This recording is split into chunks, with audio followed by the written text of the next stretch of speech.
જય શ્રી કૃષ્ણ મિત્રો, welcome to my channel. તો ફરી પાછી એક નવી રેસીપી લઈને આવી ગઈ છું અને આજની રેસીપી છે ખજૂર પૂરી। તમે ખજૂર પાક તો રેગ્યુલર બનાવતા જ હશો, પણ આજે મેં બનાવી છે ખજૂર પૂરી। જો કે આમ થોડોક પૂરી જેવો પણ શેપ છે અને પેંડા જેવો પણ છે। તમે શેપ કોઈ પણ આપી શકો છો, એવું નથી, પણ આમાં મેં મલાઈ નાખી અને આ ખજૂર પૂરી બનાવી છે। ખૂબ જ ટેસ્ટી, એકદમ પેંડા જેવી બને છે અને કોઈ પણ જાતની લાંબી માથાકૂટ થતી પણ નથી અને ફટાફટ તૈયાર પણ થઈ જાય છે। તો મેં અહીંયા સીડલેસ ખજૂર લીધો છે, એને કટકા કરી નાખ્યા છે। ખજૂર મેં અહીંયા 250 લીધો હતો અને ત્યારબાદ મેં અહીંયા જે અમૂલની ક્રીમ આવે છે એ ક્રીમ લીધી છે। તમે ઘરની મલાઈ પણ એડ કરી શકો છો, ફરજિયાત નથી કે અમૂલની જ ક્રીમ નાખવી। આ બંને વસ્તુને આપણે મિક્સ કરી અને પછી ગેસ ઉપર ચડાવવાની છે અને સ્લો ગેસ ઉપર આપણે એને શેકવાનું છે। જ્યાં સુધી આ મિશ્રણ ઘાટું ના થાય ત્યાં સુધી આપણે શેકવાનું છે। ખજૂર અને મલાઈ શેકાતા એકદમ ડો જેવું તૈયાર થઈ જશે। જે રીતે આપણે ખજૂર પાક બનાવતા હોઈએ ત્યારે એ ટુકડામાં હોય છે, એ વધારે પડતું મેશ નથી થતું અને આ એકદમ ઇઝીલી મેશ થઈ જાય છે અને આ રીતનું એક ડો જેવું તૈયાર થઈ જાય છે। તો મેં એમાં 2 ચમચી જેટલું ઘી પણ અત્યારે એડ કરેલું છે, થોડુંક જ ઘી એડ કરવાનું છે। હવે જ્યાં સુધી આપણું મિશ્રણ પેન ના છોડે ત્યાં સુધી આપણે એને શેકવાનું છે અને આખી પ્રોસેસ આપણે સ્લો ગેસ ઉપર જ કરવાની છે, ગેસ ફાસ્ટ નથી રાખવાનો।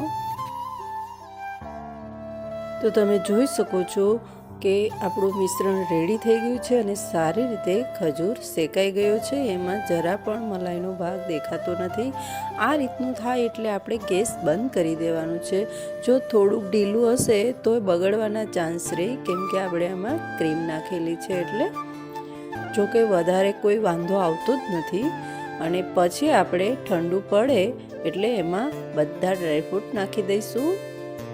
ડ્રાયફ્રૂટ તમને પસંદ હોય એ તમે નાખી શકો છો। ત્યારબાદ મેં અહીંયા ટોપરું નાખેલું છે અને થોડોક એવો ઘરનો આદુનો પાવડર નાખેલો છે।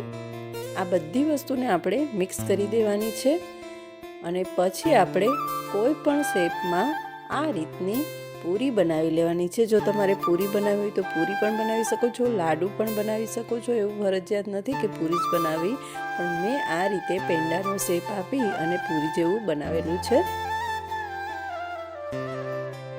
અને આ રેસીપી એકદમ હેલ્ધી છે। શિયાળામાં ખજૂર ખૂબ જ સારો, કેમ કે આમાં ખાંડ પણ નથી નાખેલી કે નથી ગોળનો ઉપયોગ કરેલો, કોઈ પણ સ્વીટ એક્સ્ટ્રા નથી નાખેલું, કેમ કે ખજૂર ઓલરેડી સ્વીટ જ હોય છે।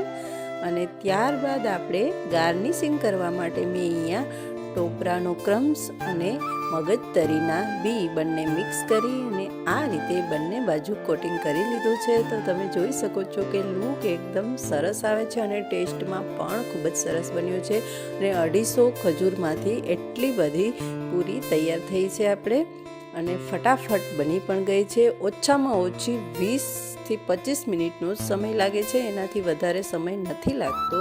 તો તમે ટ્રાય જરૂરથી કરજો, ખૂબ જ સરસ ટેસ્ટ આવે છે। ખજૂર પાકનો ટેસ્ટ પણ અલગ હોય છે અને આમાં આપણે ક્રીમ નાખેલી છે એટલે એનો પણ ટેસ્ટ અલગ છે। ખૂબ જ સરસ એકદમ પેંડા જેવું બને છે। તમે ટ્રાય જરૂરથી કરજો અને જો મારી આ રેસીપી પસંદ આવે તો વિડીયો શેર કરવાનું ના ભૂલતા અને ચેનલમાં નવા હોય તો પ્લીઝ સબસ્ક્રાઈબ કરી દેજો। તો હવે પછી મળીશું નેક્સ્ટ વિડીયોમાં, ત્યાં સુધી આવજો।